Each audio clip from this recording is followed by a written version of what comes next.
G'day, I'm Nev Sweeney and this is Under the Choco Tree. Today I want to talk to you about a little bit of magic. The best kind of magic, the magic that is productive and particularly produces food.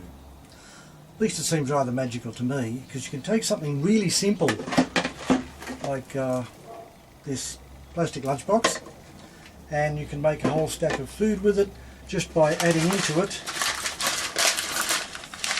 some of these, which are mung beans. So I guess what I'm talking about is sprouting.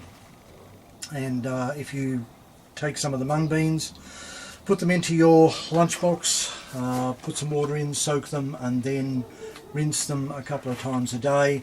Within 5 to 7 days you will have a very tasty dish, a whole stack of it, that you can put into your stir fries. You can use it for all sorts of stuff. So to me, that's magic. So here we are, as mentioned previously. The process is ridiculously simple. Get yourself some mung beans. These are available quite cheaply at Asian grocers. You can go online, you can go to Bunnings, you can buy seeds that are specifically designed for sprouting. You can buy mung beans for sprouting. But to me, these are this is probably the cheapest way to do it, to get a kilo bag from your local Asian grocer.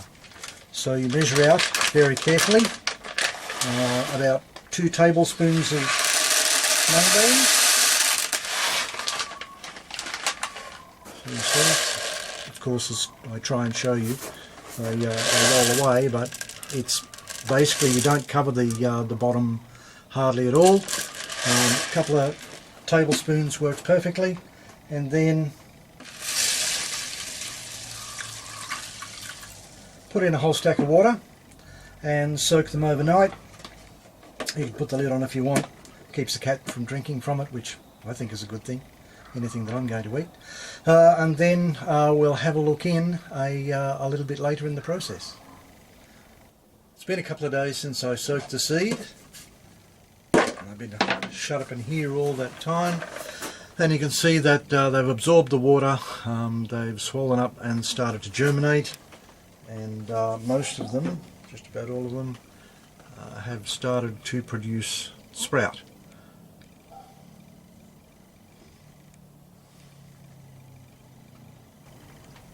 It's now been 4 days, and you can see that the sprout has lengthened, and the lunchbox is starting to fill up with yummy sprouts. It's now been about a week since I started the process, and as you can see, there is quite a large increase in the volume of the food that we've got in there.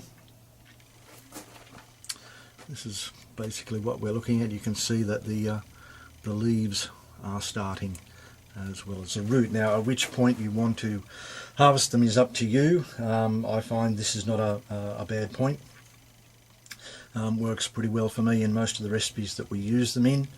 The thing you do get is these little plasticky bits, the seed coats.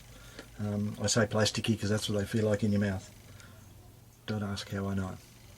And so one of the things when you harvest these is to put them in a colander, wash them around, and make sure that you can get rid of these as much as possible, because they're not crash hot eating.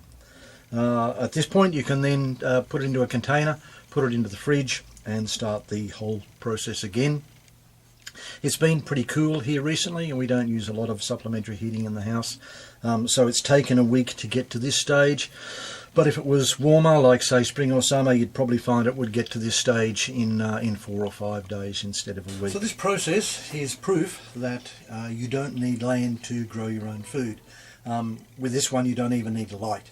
It's beneficial. That's why we lock them away in a container that doesn't allow light in, to give you the best bean sprouts. So thanks for watching. Please feel free to leave a like or a comment down below, and remember, a subscription is always good. See you in the next video.